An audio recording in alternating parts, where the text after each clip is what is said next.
our joy that we get from it. We are doing our salute to veterans. That's why we do it. To keep their history alive is why we do it. We are here just to educate people, to let them see what these guys went through.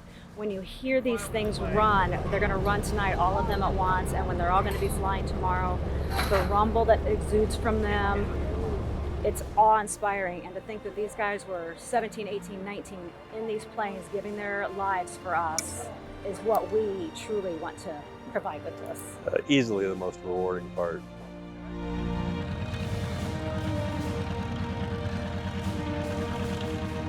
To be able to fly one of these is kind of hard to put into words. Since I was a little kid, I always dreamt of flying these things, and it's such a rare opportunity to be able to do it. It's kind of hard to sum it up, but when you're in them and you get to look out over the nose, right over the wing, it's a very surreal experience. And to think about what these things mean in terms of history and what the guys went through that flew these airplanes, it's just amazing.